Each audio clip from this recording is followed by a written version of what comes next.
5, 4, 3, 2, 1. 네, 안녕하세요. 한양유마 음환식내과 원장 음환식입니다. 오늘은 그 입마름증, 구강건조증 이런 것을 대표적으로 나타내는 질환인 셔그렌 증후군에 대해서 말씀드리겠습니다. 여러분, 셔그렌 증후군이라고 한번 들어보셨습니까? 굉장히 이름이 특이하죠. 이 병은 류마티스 질환이기 때문에 여러분이 그렇게 흔한 질환은 아니기 때문에 잘 접해보지는 못하셨을 것으로 생각합니다. 하지만은 입이 마르다 또는 눈이 불편하다 이런 증상들은 굉장히 흔한 증상입니다. 그래서 이제 그러신 분들이 원인을 잘 못 찾아서 나 이런 병 아닌가 해서 류마티스 내과에 오시는 분들이 꽤 많이 있습니다. 그래서 오늘은 이 셔그렌 증후군을 한번 파고들도록 하겠습니다. 제가 이렇게 방송을 시작하면 뭐 아직도 좀 떨리고요, 긴장되고 그렇습니다. 그러다 보면 저도 입이 타요. 그래서 항상 물을 옆에 두고 그죠? 물 마시면서 진행을 하게 되는데 이런 현상이 하루 종일 지속된다든가 그러면 굉장히 짜증나죠, 그죠? 그래서 나 이거 무슨 병 있는 거 아니야 이런 생각을 하면서 여러 가지 입마름증 또는 안구건조증 관련된 병들을 찾게 됩니다. 셔그렌 증후군에 대해서 이제 말씀드릴 텐데 그 다음 슬라이드를 한번 보시면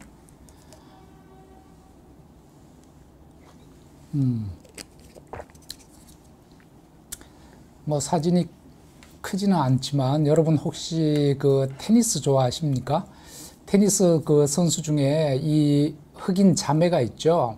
뭐 테니스 잘 모르셔도 대강은 아마 이제 아실 거예요. 흑인 자매가 뭐 윈블던이나 US 오픈에서 무슨 우승을 했다든지 이런 이야기가 간혹 있어요. 그죠? 그래서 이제 지금 위에 보이는 사진이 그 비너스 윌리엄스라고 하는 언니고, 그다음 밑에 사진 중에 약간 키가 작은 그 흑인 선수가 그 셀레나 윌리엄스라고 하는 흑인 테니스 선수입니다. 제가 알기로는 현재 동생 세레나 윌리엄스가 테니스 그 세계 랭킹 1위 여자인 걸로 알고 있고, 언니는 세계 랭킹 10위 정도 되는 걸로 알고 있습니다.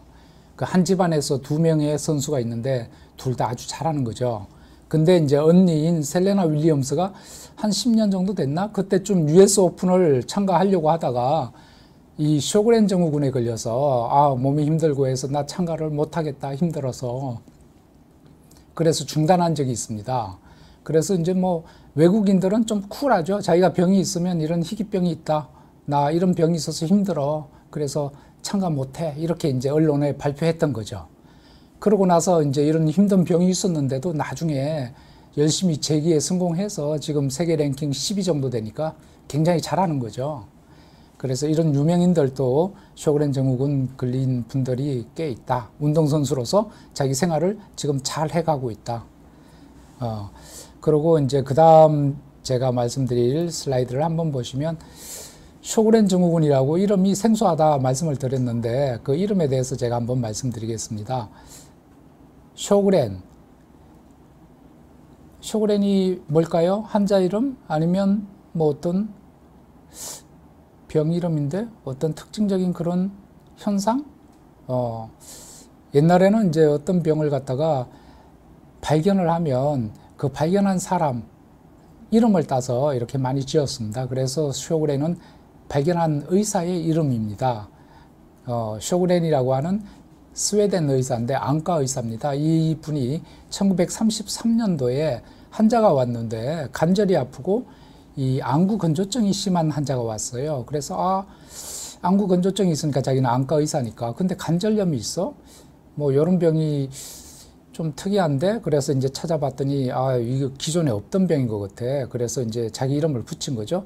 셔그렌 증후군이다. 이런 케이스를 이제 많이 모으고 안구 건조증 환자들을 모았더니 이 특이한 병이, 새로운 병이 있는 것 같다, 학계에 보고를 한 거죠. 그 다음부터 보고를 했더니 세계 각국에서 이제 유럽 쪽이겠죠, 그때는, 또는 미국이나 이런 데서 나도 이런 병이 있어, 이런 환자가 있어, 그러면서 이제 보고를 해서 셔그렌 증후군이라는 병을 이제 새로운 카테고리가 생성이 된 겁니다. 근데 이제 셔그렌 병이라고 하면 되는데 왜 증후군이냐? 이제 영어로 신드롬 여러분 아시죠? 신드롬이 이제 증후군입니다. 그래서 증후군이라고 하는 거는 아직 그 병의 완전한 원인을 잘 몰라요. 병이라고 딱 하면 어느 정도 원인이 밝혀지고 딱 병이 세팅이 이제 정확히 됐는데, 이 쇼그렌 증후군은 뭐 안구 건조증이 있고 관절염도 있고 입이 마르고 이런 병들을 통틀어서 그냥 쇼그렌 증후군이라고 모아놓은 거고, 정확한 병명, 그다음 정확한 이 메커니즘을 잘 모르는 거죠. 이 쇼그렌 증후군은요, 한마디로 말해서 만성 자가 면역 질환입니다. 여러분 자가 면역 질환 뭘 알고 계세요? 예, 루푸스라고 하는 병이 있죠. 또 대표적으로 류마티스 관절염도 있습니다. 이런 병들이 자가 면역인데 쇼그렌 또 그 중에 하나예요. 이 쇼그렌 병은요, 굉장히 서서히 진행하는 병입니다. 주로 이제 30에서 한 50대, 60대 여성분들이 많고요. 여성분이 자가 면역이 남성보다 많아요. 그래서 이 병도 역시 여성이 한 10명, 남자가 1명 정도 그 여성의 병이다. 이 병의 유병률은 뭐 나라마다 다른데 진단하기 나름인데 어쨌든 한 1%에서 4% 정도 된다. 100명 중에 1명 내지 2명 이 정도 된다라고 알려져 있고요.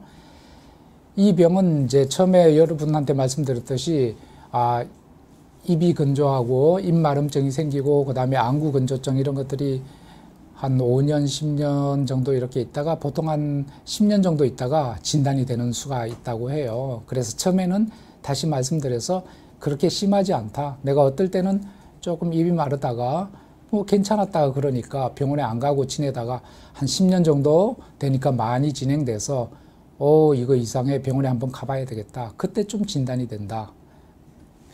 여러분 이제 여기 사진을 보시면요, 제가 인터넷에서 따온 사진인데 주로 이 병은 안구 건조증이나 그다음에 이제 구강 건조증을 이제 주증상으로 하기 때문에, 안구 건조증이 생기는 이유는 눈물이 안 나와서 그런 거죠. 그다음에 구강 건조증이 생기는 이유는 침이 안 나와서 그런 거죠. 그래서 제가 여기 보여드리는 사진에 침샘하고 그다음에 눈물샘이 나와 있습니다. 우리 침샘은 하나만 있는 게 아니고 대칭적으로 양쪽으로 침이 많이 분비돼야 되기 때문에 그 귀 앞쪽으로 해서 이렇게 있고요. 그다음에 이 밑쪽으로는 이 턱 밑에도 이렇게 있습니다. 제가 여기 하는 거 보이나요? 그다음에 이제 우리 입술 양쪽 밑으로 입 안쪽으로 이렇게 작은 침샘이 또 있고요. 그래서 요거는 이하선염이라고 하고, 요거는 턱 밑 침샘, 큰 침샘, 작은 침샘 이렇게 이름을 붙이고, 눈물샘이 여기 눈 외측에 이렇게 또 이렇게 위치하고 있어서 눈물을 계속 분비해 줍니다. 우리가 이제 침이나 눈물이 분비가 안 되면 어떻게 되겠죠? 이게 우리 윤활유 작용도 하고 여러 가지, 또 침 같은 경우는 우리 입으로 여러 가지 대기 중에 공기나 이런 것들이 들어가고 밥도 먹고 음식도 먹고 세균도 들어가요. 그죠? 그런 면역 기능, 1차 관문 역할을 합니다. 그래서 침이 하는 일이 많아요. 그래서 이제 침이 없으면 여러 가지 문제가 생기겠죠? 눈물도 그렇고. 그래서 이제 입마름증이 생기면 어떤 일이 벌어지나 한번 저희가 살펴보려고 합니다. 자, 여러분, 이 사진은 우리 쇼그렌 환자, 심한 환자의 혀를 찍은 것입니다. 그래서 이제 이 정도 되면요, 우리가 환자분들 이렇게 오면 저희가 딱 보면 알죠. 이거 쇼그렌 증후군일 가능성이 많구나. 근데 대부분은 이 정도까지 된 정도로 오시진 않고요. 사실은 봐서 그냥 뭐 입이 조금 건조하다 정도에서 오죠. 이 정도쯤 되면 한마디로 말해서 우리가 표현할 때 논바닥이 가뭄으로 인해서 갈라질 때 그런 갈라진 정도쯤 된다, 이렇게 볼 수 있죠. 여기도 이 정도 되면 좀 심한 겁니다. 굉장히 침이 거의 없어요. 우리가 우표 이렇게 붙일 때 침에 뭉쳐서 이렇게 붙이지 않습니까? 이런 분들은 그것도 하기가 힘든 거죠. 그래서 굉장히 심한 지금 그 구강 건조증이 있는 것이다, 이렇게 말씀드릴 수 있고, 우리 침은 하루에 얼마 분비될까요? 우리 입 안에서 글쎄요, 얼마 될까? 여러분 한번 맞춰 보실래요?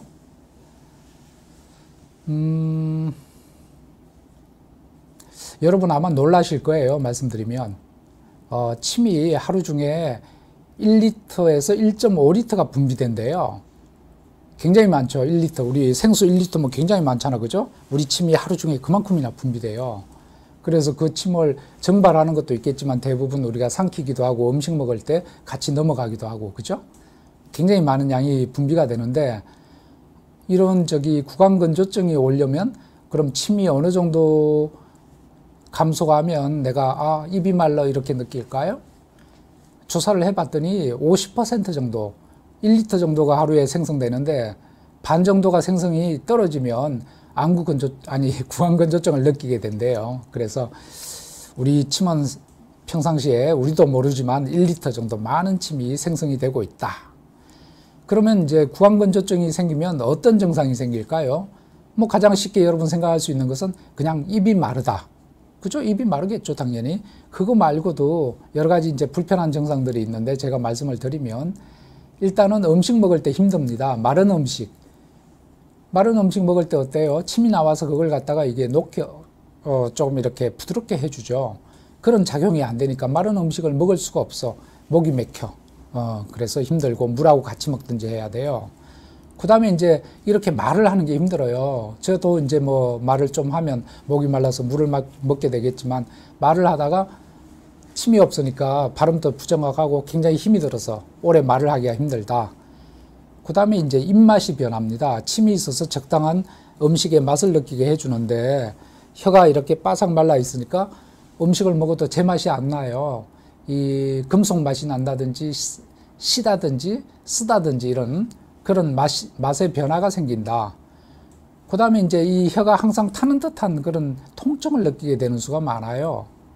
또한 이 침이 하는 일이 여러 가지 면역작용, 그런 것들을 하는데 이 면역작용이 없어지니까 우리 입안에 있는 세균들이 활개를 치게 되면서 충치가 많이 생깁니다. 그래서 이 구강 위생이 굉장히 나빠진다.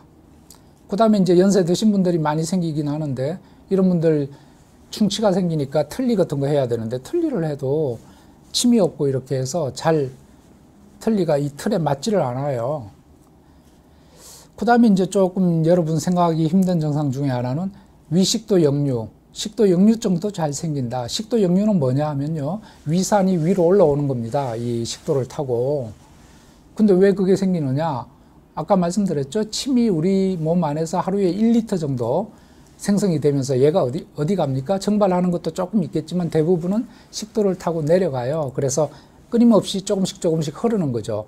그래서 완충작용을 하는데 그 위산이 못 올라오게, 얘가 없어지니까 위산이 위로 막 올라오는 거예요. 그래서 입냄새도 날 수가 있고 안 좋은 거죠. 그 다음에 이제 이렇게 입이 마르면요, 불면증도 생길 수 있어요. 잠을 자다가 입이 건조해서 잠을 자꾸 깨게 되는 거예요. 입이 말라서 물도 먹게 되고 생활의 질이 아주 나빠지죠. 그 다음에 이렇게 입이 마르면 곰팡이가 잘 씁니다. 입안하고 식도에 캔디다라고 하는 곰팡이인데 이 캔디다증이 잘 생겨서 또 문제가 생기고.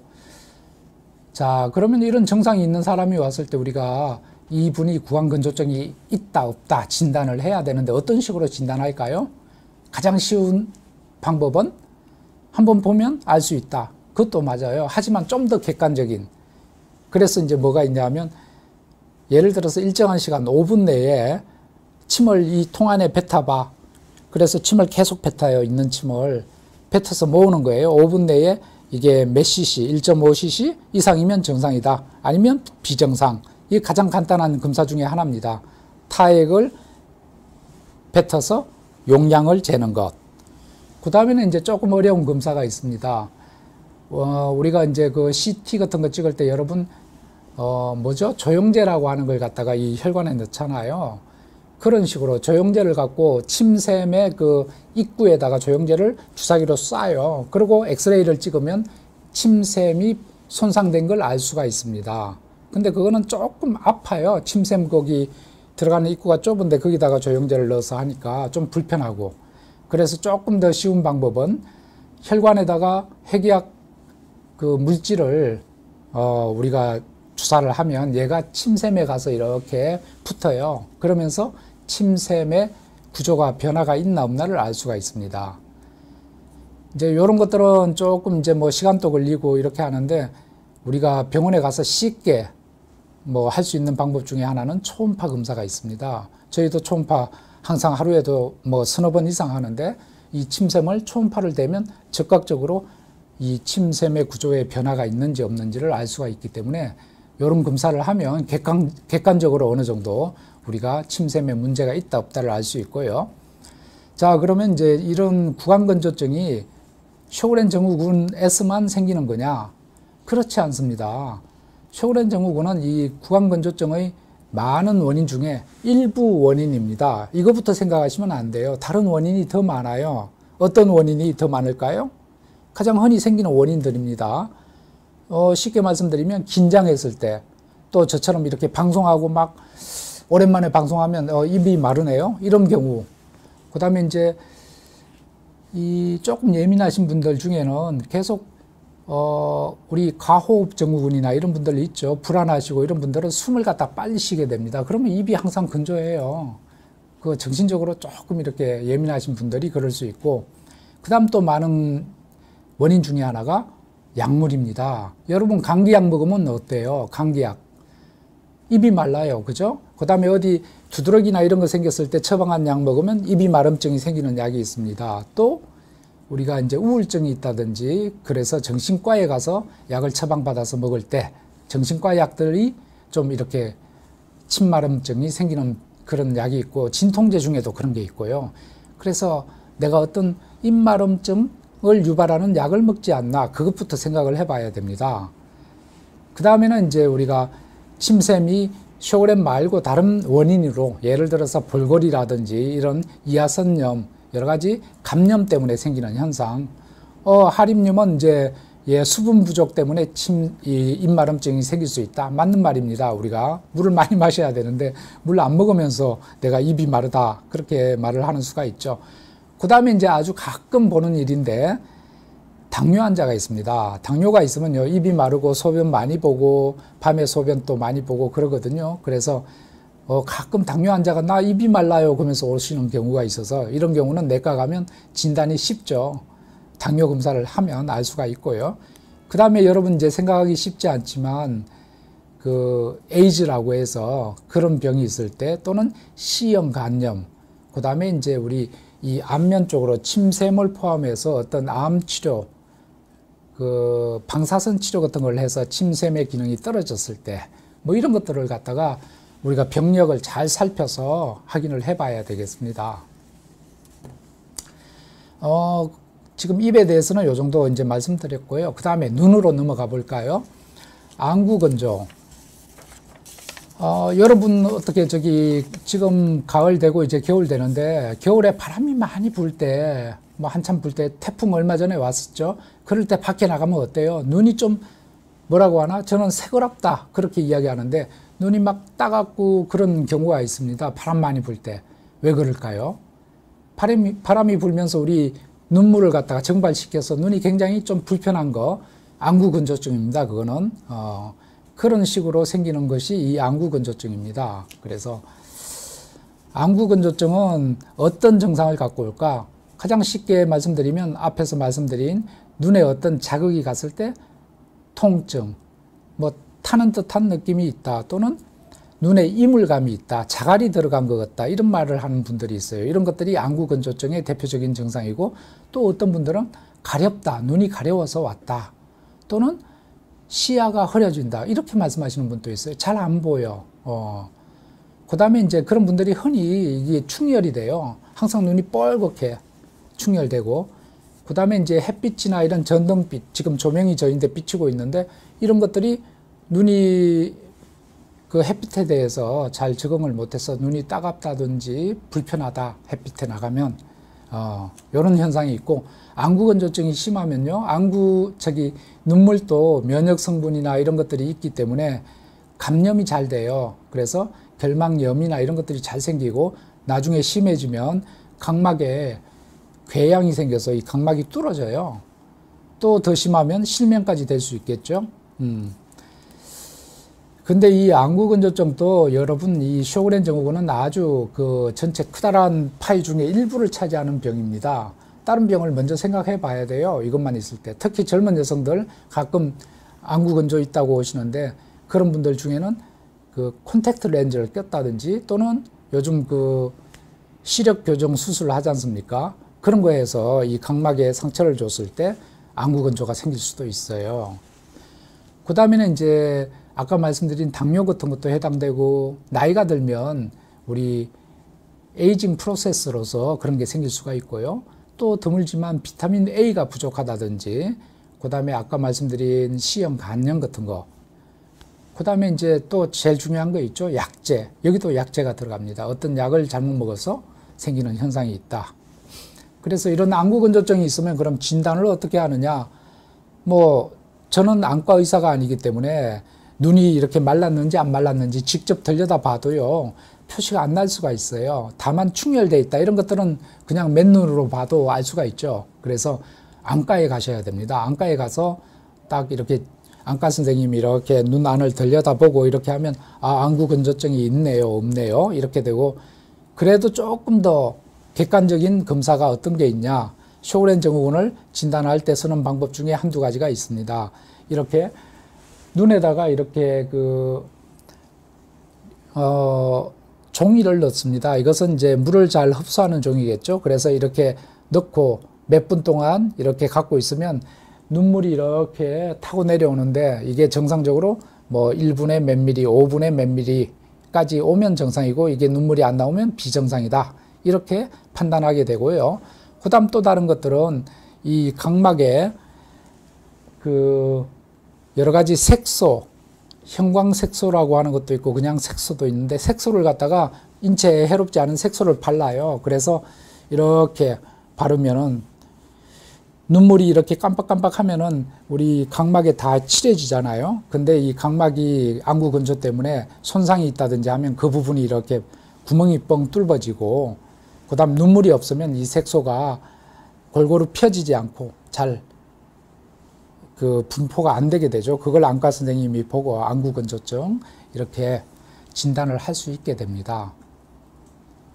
그래서 이제 안구건조증은 여러분 뭐 안과에 가서 진단하게 되고 안과 선생님들이 가끔 물어요. 이비인후과나 이런 데 구강건조로 가도 그렇고 구강건조로 이비인후과 가서 진료받을 때 안구건조가 없냐 물어보시고 있다 그러면 이상하네 다른 병 없냐 물어보고 없다 그러면 류마티스 내과 한번 가보세요. 이런 말씀을 해서 오시는 분들이 있어요. 안과 선생님도 마찬가지예요. 입도 마르신가요? 그래서 입도 저 항상 말라요. 그러면 이 쇼그렌 병이라고 하는 게 있는데 류마티스 내과 한번 가서 확인해 보세요. 이렇게 해서 오시는 분들이 종종 있습니다. 그 다음에 여러분 이제 대표적인 구강건조, 그 다음 안구건조 봤는데 우리 몸에 있는 분비샘, 이 쇼그렌 증후군이라고 하는 것은 우리 몸의 분비샘에서 어떤 물질을 분비해서 우리 몸에 윤활유 작용을 하는 그런 것들을 기능에 이상이 생겨서 자가 면역 때문에 분비샘을 파괴하는 거죠. 그렇게 생긴 건데 가장 대표적인 두 가지 말고도 여러 가지가 있습니다. 그래서 그 여러 가지 분비샘 중에 지금 말씀 안 드린 것들을 몇 가지 말씀을 드릴게요. 코, 여러분 겨울에 이제 건조해지기 시작합니다. 지금 가을인데 건조해지면 코딱지 생기죠. 죄송합니다. 식사하실 분도 있는데 이런 말씀 드려서 코딱지가 생기는 것은 이 코 안에 점막이 건조해지기 때문에 생기는 현상입니다. 그래서 이 코 안에 비강이 건조해지는 비강에도 이제 이렇게 점막을 따라서 그 점액이 조금씩 계속 나옵니다. 그 점액이 안 나오는 거죠. 그러면 코가 항상 막히는 듯이 답답하고 심하면은 이 코딱지 생기고 그걸 어떻게 하다 보면 코에 코피가 날 수도 있고 점막이 이게 얇아지고 약해져서요. 그런 게 있을 수도 있고 그 다음에 이제 제가 말을 하는데 발음은 입안하고 여기 성대 쪽 성대를 후두라고 하는데 이쪽에서 나옵니다. 후두도 말을 갖다가 정확히 하고 그러려면 항상 기름칠이 돼 있어야 됩니다. 그래서 이제 어떤 분비가 되는데 점액이 그것이 안 되면 목소리가 이제 쉰목소리가 나와요. 이게 목이 쉰다는 거죠. 계속. 그 다음에 이제 후두 안쪽으로 들어가면 우리가 폐가 있는데 이 폐도요, 기관지, 기도하고 그 다음에 이제 그 기관지 쪽도 끊임없이 점막이 나와서 이 먼지 같은 것들을 가래로 만들어서 위로 올리고 흡수하고 이런 작용을 하는데 거기에 문제가 생기면 기도가 예민해져서 기침을 하게 됩니다. 쇼그렌 환자 중에 옛날에 대학에 있을 때도 다른 병이 없는데 만성 기침으로 계속 기침을 해요. 근데 병을 못 찾아냈어. 여러 가지. 나중에 보니까 쇼그렌이 있는 거예요. 그래서 기도 과민성, 기도가 굉장히 과민해져 있는 상태가 되어서 진단이 된 경우도 있다. 그 다음에 이제 여성분들 중에 이제 여성 생식기 쪽도 이렇게 이제 분비물이 항상 어느 정도는 있어야 되는데 이런 것들이 감소가 되면 우리 이제 부부 관계할 때 그런 것들이 통증을 유발하게 됩니다. 분비물이 적어서 그런 것도 있을 수가 있고, 그 다음에 심지어 대장, 소장 이런 것도 끊임없이 이 점막이기 때문에 분비물이 나오는데 이 분비물이 적어지면 만성 변비를 유발한다든가 이런 일이 생길 수가 있고요. 그 다음 이제 심지어 또 피부, 우리 피부는 항상 보들보들하고 여러분이 이제 뭐 이렇게 항상 유지되는 것 같아도 여기에 조금씩 어떤 그 수분이 분비가 되어서 유지가 됩니다. 겨울 되면 이게 굉장히 건조해지고 심하면 너무 건조해지면 가려워요. 그죠? 그래서 이 분비가 약해지면 피부 건조증, 가려움증이 생길 수도 있다. 그래서 쇼그렌 환자들은 항상 여기에 오일을 바르고 건조해지지 않고 그러도록 샤워하고 나선 즉시 오일을 바르라고 저희가 항상 이야기를 합니다. 그래서 우리 몸 안에 여러 가지 분비샘이 이런 것들이 있다. 쇼그렌은 이런 여러 가지 분비샘 다 기능을 떨어뜨린다는 거죠. 중간에 제가 질문 하나만, 딸기 80님이 구강건조증이 있으면 보통 이비인후과에서 치료하는데 치과의 구강내과에서도 치료하는데 서로 진단 기준이 다를까요? 그렇지는 않습니다. 구강건조증은 뭐 치과에서 치료할 수도 있고 이비인후과에서 치료할 수도 있고 사실은 그 근본 원인 되는 병이 뭔가, 쇼그렌인가 뭐 아까 말씀드렸죠, 약물인가 이런 걸 찾아야 되는 거고, 특별한 원인을 못 찾겠다 그러면 뭐 어느 과에서 치료해도 크게 관계는 없습니다.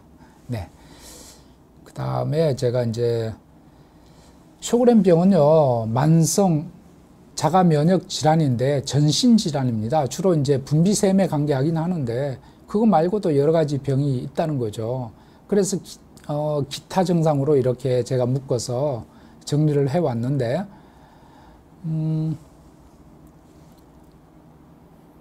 요거는 안구건조는 아까 죄송합니다. 요거는 말씀드린 내용이고 여러 가지. 그래서 기타 증상, 으로 말씀을 드리는데,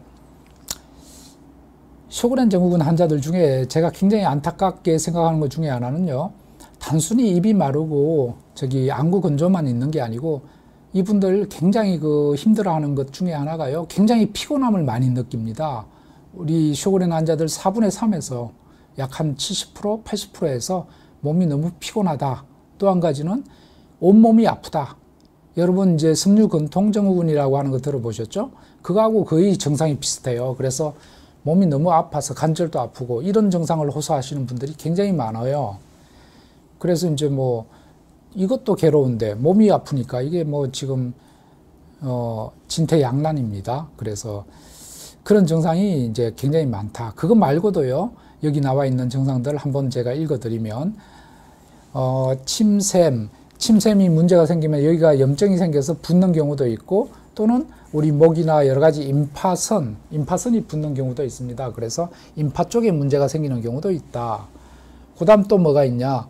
쇼그렌 증후군은 중추신경, 그래서 이제 머리 두통이 있기도 하고 이런 뇌졸중이나 이제 연세가 드신 분들 중에 좀 더 그런 것들이 잘 발병을 한다.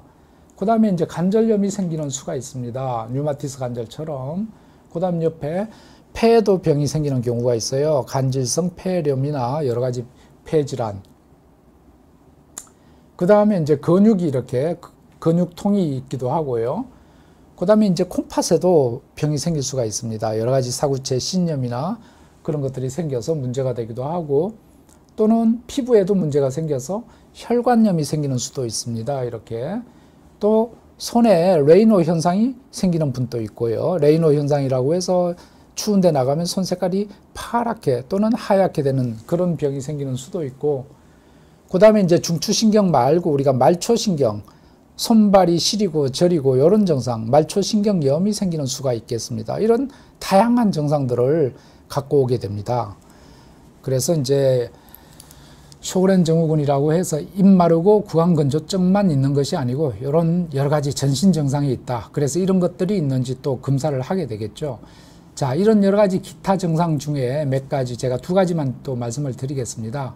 관절염, 관절이 아파서 오시는데 관절염의 증상이 류마티스 관절하고 똑같아요. 근데 류마티스 관절염하고 쇼그렌의 차이점은 뭐냐? 류마티스 관절염은 치료 안 하고 놔두면 어떻게 돼요? 관절이 변형되고 뼈를 깔아먹어서 손상됩니다. 근데 쇼그렌은 관절이 변형되거나 손상되지는 않고 겉으로 보기에는 류마티스 관절처럼 붓고 아픈데 나중에 시간이 지나도 그냥 그 상태를 유지를 하는 거죠. 그래서 너무 류마티스 관절처럼 걱정하실 필요는 없다. 다행인 거죠, 요건. 그 다음에 이제 또 보실 것은, 요것은 조금 말씀드리기가 뭐 그렇게 좋은 건 아닌데, 쇼그렌 환자들이 이제 주로 이 이하선 또는 침샘 쪽에 염증이 잘 생기고 해서 여기가 부어서 오는 경우도 있고 그런데, 이게 오래 계속 부어 있다 그러면, 이거 혹시 다른 병이 아닌가, 이 쇼그렌 증후군의 합병증으로서 림프종이라고 하는 악성 종양, 이런 게 생긴 게 아닌가 의심을 해봐야 합니다. 쇼그렌 환자 중에 한 4% 정도에서 이런 림프종이 생길 수가 있고요. 이런 림프종이 생기는 확률은 일반인의 한 20배에서 30배 정도 됩니다. 그래서 물론 이제 확률적으로 뭐 그렇게 많은 건 아니지만 임파선이나 이 침샘이 계속 부어 있다, 딱딱하다 그러면 우리가 한 번 정도는 이런 림프종이라고 하는 병도 생각을 해봐야 된다. 의사 선생님한테 가서 저 임파선이 계속 부어 있어요. 겨드랑이나 목 이런데 말씀을 하시면 저희가 혹시 뭐 나쁜 병이 생긴 건지 확인을 할 수가 있겠습니다. 지금까지 이제 그 쇼그렌 증후군의 여러 가지 증상들을 말씀드렸는데 혈액검사에서 쇼그렌을 진단하는 법을 말씀드리겠습니다. 쇼그렌 증후군은 자가 면역 질환이라고 말씀드렸는데 자가 면역 질환은 특이한 자가 항체라고 하는 걸 갖고 있어요. 그래서 쇼그렌 증후군에 해당하는 자가 항체는 여기 말씀드린 보여드리고 있는 로 항체라고 합니다. 여기에 로 또는 SSA 항체 같은 말입니다. 이 항체가 굉장히 쇼그렌하고 연관이 된 항체다. 그 다음 요거보다는 조금 덜하지만 LA, 라 항체라고 하는 것도 있습니다. SSB 항체. 이 두 가지 항체가 쇼그렌과 굉장히 관계된 항체고 보는 방법은 피를 뽑아서 이렇게 면역 형광 검사로 보면 이런 모습으로 보이고 또는 항체는 좀 분자 구조가 이렇게 돼 있고요. 이런 것들을 볼 수가 있고 그거 말고도요. 여러분 루푸스나 자가 면역 질환을 진단할 때 항액 항체 검사라고 하는 걸 우리가 하게 됩니다. 이 검사도 쇼그렌에서 대부분 거의 90% 이상 양성 반응을 보이고 류마티스 관절염 진단할 때 필요한 검사인 류마티스 인자도 쇼그렌 증후군에서 양성 반응을 보입니다. 그래서 류마티스 인자가 양성이다. 그러면 여러분은 이제 류마티스 관절염을 생각하실 텐데 드물게 쇼그렌 증후군도 이게 양성입니다. 그래서 이제 이런 경우 류마티스 의사들은 혹시나 이제 쇼그렌 증후군이 아닌가 우리가 물을 때 입안이 건조한지 안구 건조증이 있는지 이런 걸 꼭 확인을 하게 됩니다. 그렇게 되고요. 그 다음에 이제 마지막 검사 중에 한 가지를 더 말씀드릴 텐데 우리가 이제 이런 대강 이 정도 나오면 쇼그렌을 의심을 하는데 그래도 더 정확한 100% 확인하고 싶다 그러시면 침샘 조직 검사를 하게 됩니다. 거기에 의해서 이것까지 해서 양성이 나오면 100% 쇼그렌입니다. 물론 이게 없어도 한 90% 정도는 우리가 짐작을 할 수가 있겠는데요. 그래서 침샘 조직 검사라고 하는 거는 어떻게 하느냐 하면 입술 안에 여기 소침샘이라고 있습니다. 여기 바로 입술 안쪽에 있는 작은 침샘을 조직 검사를 하는 겁니다. 안에다가 이렇게 살짝 한 0.5cm 정도 찢어서 침샘을 살짝 드러내는 거죠. 근데 이제 말은 이렇게 쉬운데 이것을 개인 의원이나 이런 데서는 하지 않고 이제 대학병원 수준에서 이비인후과에 가서 류마티스 내과에서 이비인후과로 협진을 의뢰해서 하게 됩니다. 근데 이제 이게 저도 대학 있을 때 좀 검사를 해봤는데 환자분들이 조금 불편해 하세요. 왜 불편하냐? 여기를 검사를 하고 났더니 여기가 감각이 없어지는 것 같아요. 좀 불편해. 계속 여기가 이상해요. 뭐 이렇게 말씀하시는 분들이 많아요. 그래서 조금 이 검사를 해야 되나 말아야 되나 사실은 고민이 좀 있긴 했는데 조금 진단이 애매한 분들은 해야 되고 그렇지 않고 여러 가지 앞에서 말씀하신 진단으로 어느 정도 쇼렌이 거의 확실하다 그러시면 생략하는 수도 있겠습니다.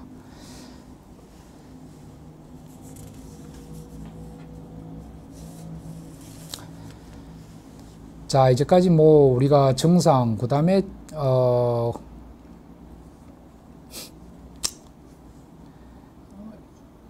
진단하는 방법까지 다 말씀드렸고요. 그 다음에 이제 치료에 대해서 말씀드려야 되는데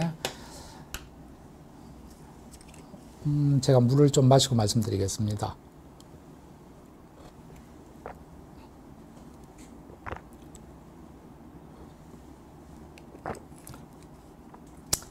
쇼렌병 환자분들은요, 일단은 그 일상생활에서 이 안구 건조나 구강 건조에 대해서 좀 자기가 스스로 이렇게 터득하셔서 생활에서 많은 지혜가 필요합니다. 이게 왜냐하면 아직 한마디로 말씀드려서 그 치료약이 없다는 거죠. 그래서 치료약이 없기 때문에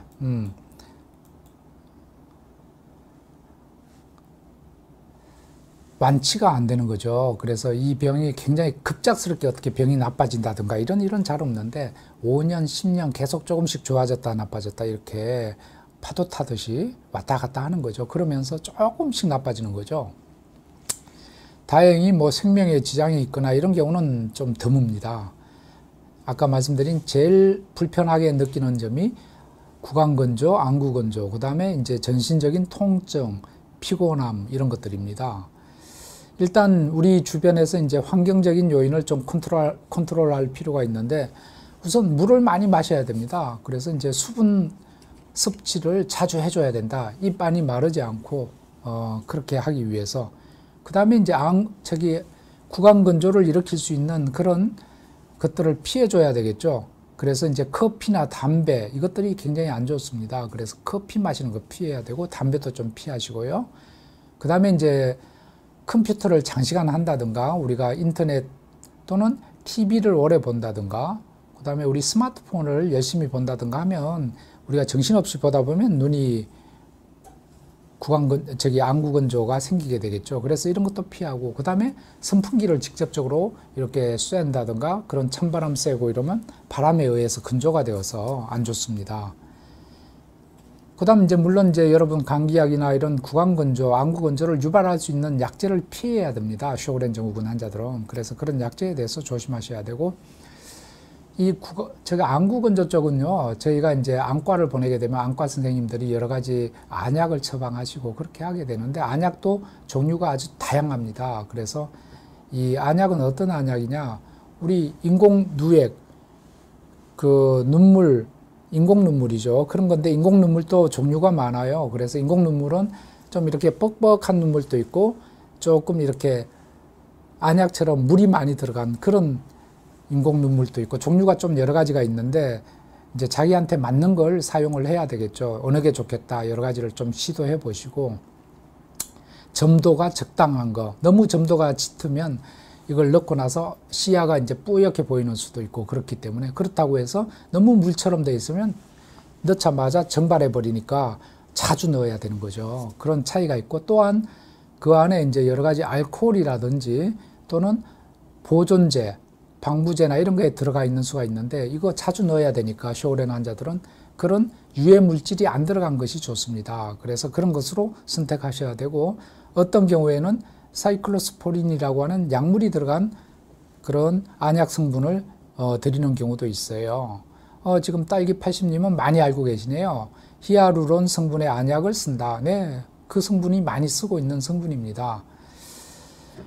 그 다음에 이제 뭐 이 눈 건조증을 막기 위해서 겨울 같은 때는 이제 건조증이 심하니까 가습기 같은 걸 많이 틀어야 되겠죠. 그리고 이제 어떤 경우에는 이제 좀 외과적인 시술로서 눈물은 여기서 나와서 밑으로 해서 눈물샘으로 밑으로 빠져나갑니다. 이 눈물이 그나마 이제 생산이 적게 되니까 밑으로 빠져나가는 걸 못 나가게 하는 거죠. 그래서 이 눈물샘 나가는 그 구멍을 갖다가 막아버려요. 안과에서. 막으면 이 눈물이 좀 오래 여기 머물게 되겠죠. 그래서 그런 시술을 하는 경우도 있습니다. 그 다음에는 이제 구강 쪽인데, 저기 구강건조 쪽을 말씀드리면, 침이 모자리면 이 치아가 굉장히 위생이 안 좋아져요. 그래서 치과하고 굉장히 친하게 지내셔야 합니다. 그래서 구강 위생이 굉장히 중요하다. 그래서 충치가 안 생기게끔 불소치약을 꼭 사용하셔야 되고요. 유골로르님 감사합니다. 3만 원을 주셨어요. 이건 비욘디 쪽으로 들어가는 것 같은데 어쨌든 감사하고요.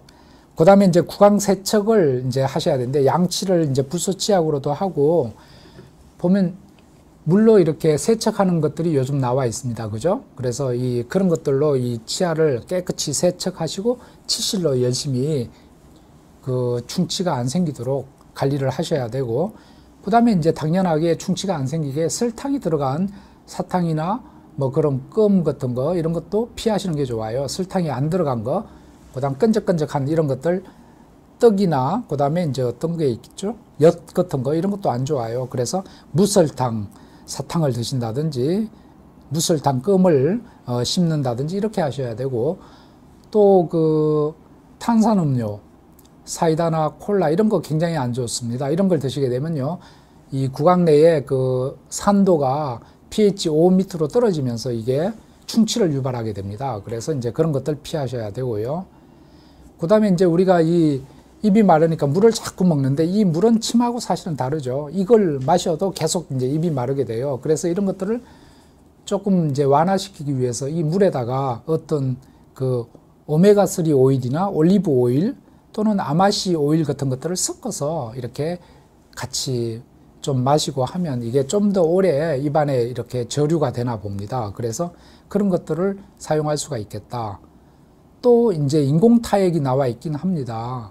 그래서 우리나라에서 인공타액이 나오는지는 모르겠는데, 이제 미국이나 이런 경우에는 인공타액도 팔고 있기 때문에 그런 것들을 사용해 볼 수가 있겠습니다. 그래서 이런 것들은 지금 말씀드린 것들이 생활에서 어떻게 우리가 안구건조나 구강건조를 피할 수 있는가, 그런 이제 노하우가 되겠죠. 하지만은 이제 앞에서 이제 이 병이 안구건조, 구강건조만 있는 것이 아니고 여러 가지 관절염이나 또는 혈관염이나 콩팥에도 문제 일으키고 폐에도 문제가 일으키니까 내부 장기에 병이 생길 때는 약을 써야 되겠죠. 그래서 이제 그럴 때 쓸 수 있는 약들이 면역치료제 그런 것들이 있고, 스테로이드 같은 것도 가끔 씁니다. 그런 위험할 때는. 그 다음에 이제 뭐 관절염이 있을 때는 소염 진통제 이런 거 쓸 수가 있고요. 그 다음에 이제 쇼그렌에서만 쓰는 좀 특이한 약이 있습니다. 이 약이 뭐냐? 지금 말씀드리는 그 살라겐이라고 하는 약입니다. 이제 살라겐이라고 상품명이고요. 죄송합니다. 슬라이드를 안 넘겼네요. 살라겐이라고 하는 상품명이고, 필로카핀이라고 하는 성분명, 요 약품의 성분입니다. 이 약품은 무슨 약이냐? 우리 몸 안에 분비샘을 자극을 하는 약이에요. 분비샘이 이제 기능이 좀 남아있으면 분비샘을 얘가 자극을 해서 너 하는 일을 좀 더 열심히 해서 침을 많이 만들어 또는 눈물을 많이 만들어 분비하게끔 해주는 약이에요. 그래서 이 약을 쓰면 그럼 뭐 좋겠죠? 눈물도 많이 나오고 침도 많이 나오니까. 그런데 이제 이 약이 좀 작용 시간이 짧아요. 그래서 하루에 4번까지 드셔야 됩니다. 이제 요 약 말고 조금 다른 약은 하루에 3번까지 먹을 수 있는 약이 있는데 우리나라에는 아직 안 들어와 있고요. 그 다음에 이 약의 이제 단점 중에 하나가 분비샘만 자극하면 좋겠는데 우리 몸 안에 다른 기능도 약간 건드리게 됩니다. 그래서 이제 부작용으로서 땀이 많이 난다든지, 그 다음에 얼굴이 약간 이제 홍조가 생긴다든지, 또는 저 약을 먹었더니 약간 배가 아프고 설사를 한다든지 이런 증상이 있을 수가 있습니다. 그래서 그런 증상이 한 3분의 1 정도에서 생기기 때문에 저 약을 드시고 부작용이 있는지 없는지를 한번 보고 약을 계속 드시도록 하고, 우리나라 분들은 외국 사람보다 조금 약에 대해서 약해서 저 약을 한 반알 정도 그렇게 드시는 분들, 잘 맞는 분들은 반알 정도 드시고 그렇게 하게 되고, 이 약을 먹는다고 해서 병이 치료되는 건 아니고 불편한 증상이 조금 좋아지는 거죠. 그래서 이 약을 쇼그렌 증후군에 많이 쓰고 있다. 그렇게 되고요. 지금까지 이제 치료에 대해서 말씀드렸고요. 여러분 이제 이 쇼그렌 증후군이 있고 여러 가지 이제 그 피부가 건조하다든지 가렵다든지 사람에 따라서 여러 가지 불편함이 있기 때문에 이런 것들을 의사가 이제 일일이 저희가 뭐 다 말씀드리긴 어렵고 해서 외국도 그렇습니다. 이제 쇼그렌 증후군 환자 모임이 있습니다. 우리나라도 있어요. 그래서 이제 그런 모임이 있다는 걸 말씀을 한번 드리겠습니다. 그래서 우리나라에서는 한국 쇼그렌 증후군 한우회라고 해서 이렇게 있더라고요. 네이버에 이렇게 치시면 나오고요. 이분들이 그 해보, 자립기라고 이제 하는 해보를 갖다가 규칙적으로 발행을 해서 아마 이제 그 환자분들이 회원 가입하면 발송을 하고 그렇게 하시는 것 같습니다.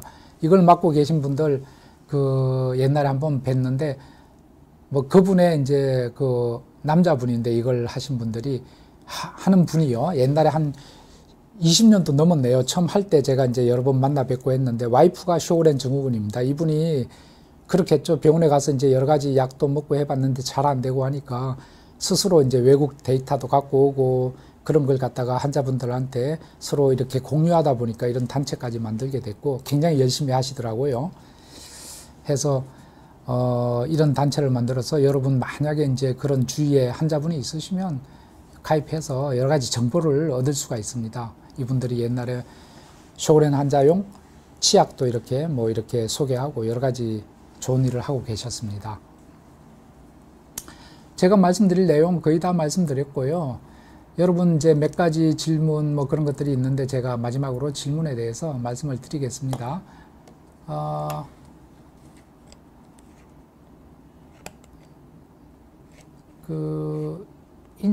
진인씨님인가? 예, 가을 겨울은 눈, 코, 입, 팔, 다리 다 건조합니다. 어느 과로 검사받으러 가야 할까요? 이분은 글쎄 진짜 눈, 코, 입, 팔, 다리 다 건조하면 그게 어느 정도 심한가에 사실은 따랐는데요. 그래서 이제 이게 쇼그렌인지 아닌지 뭐 다른 일반 건강에 전혀 이상이 없다. 건강검진에. 그러면 쇼그렌 증후군도 한번 생각해 볼 필요가 있을 것 같아요. 그러면 류마티스 내과 한번 가보시면 되고 아니면 그 중에 특히 눈이 심하다 또는 입이 심하다 그러면 먼저 전문과 이비인후과나 치과 또는 이 눈 쪽은 안과 쪽을 먼저 가보셔도 되겠습니다. 그 다음 하림님이 질문하셨는데 약물에 의한 쇼그렌은 약물을 중단하면 없어질까요? 예, 맞습니다. 약물 중단하면 대부분 좋아집니다. 딸기 80님은 입마름이 있으면 내과, 이비인후과, 치과 중 어느 과로 가는 게 좋을까? 제가 생각할 때는 이비인후과나 치과로 먼저 가세요. 거기에서 쇼그렌이 의심된다 그러면 류마티스 내과로 오시면 되겠습니다.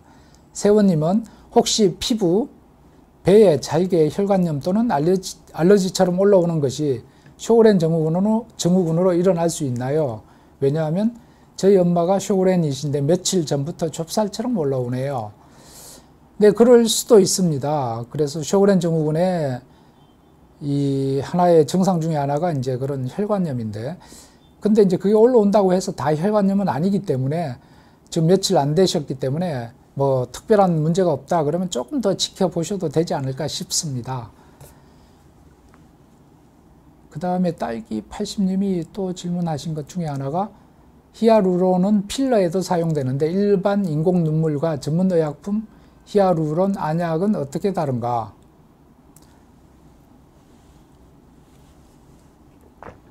그렇습니다. 히아루론이라고 하는 것은 우리 생체 내에서요 아주 다양한 조직에 있습니다. 그래서 눈물 쪽에도 있고 그 다음에 이제 그 관절에도 있어요. 피부에도 있고 그래서 피부에도 필러에 사용하기도 하고요. 우리 연골 주사라고 해서 그런 데 사용하기도 하고 눈에도 안약에도 넣습니다. 아주 다양한 곳에 들어가는 성분입니다. 다 비슷하죠. 그 다음에 골뱅이님은 혓바닥이 마른 눈바닥처럼 갈라진다. 그런 경우는 좀 심한 경우죠. 그래서 그런 경우는 일단은 아주 심하다 그러면 무리 없이는 내가 밥을 못 먹는다. 이 정도 되시는 분들은 류마티스 검사 특히 여성분의 경우는 한번 받아보시는 것이 좋겠습니다. 신벽수님은 구강건조증으로 고생하고 있는데 프로폴리스를 입에 뿌리고 증상이 좋아졌다.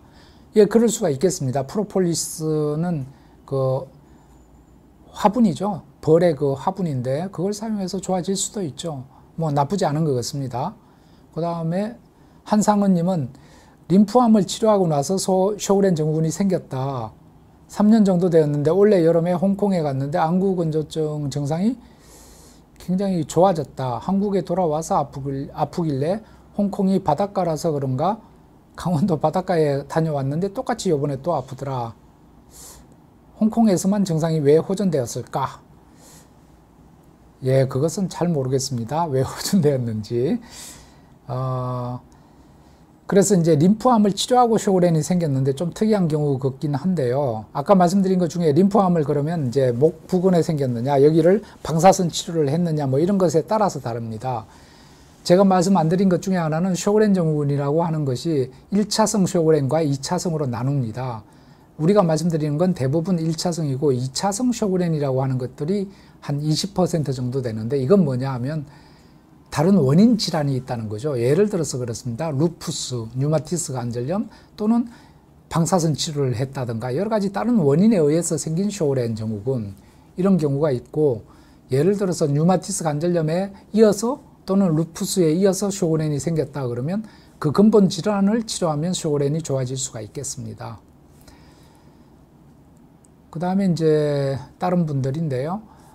치아 모양도 변하고 치아 색깔도 약간 검게 변하는 것 같습니다. 이렇게 질문하신 분인데요. 그렇습니다.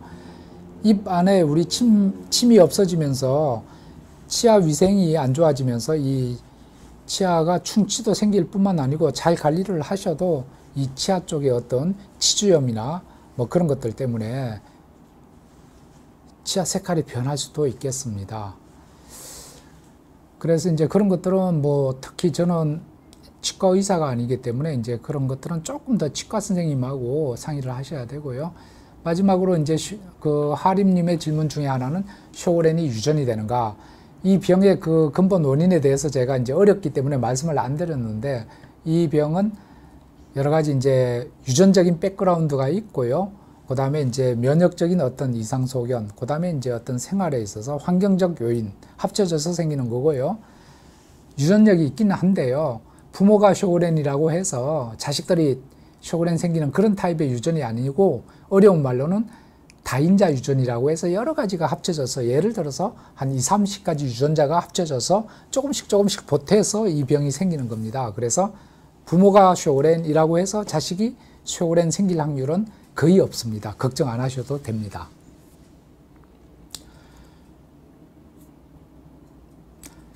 자, 오늘은 이제 시간이 한 50분 정도 됐습니다. 그래서 저희가 이제 굉장히 희귀하고 드문 병인 쇼그렌에 대해서 말씀드렸고요. 여기에서 마치려고 하는데요.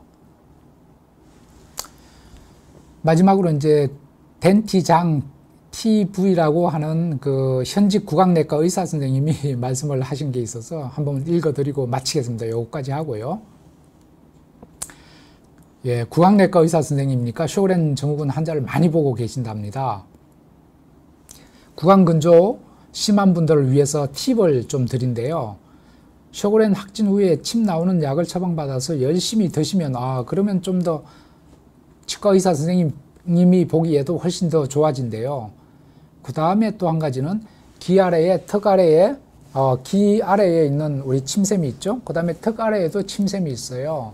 여기를 열심히 마사지를 해주면 침이 많이 좀 분비가 된다고 하는군요.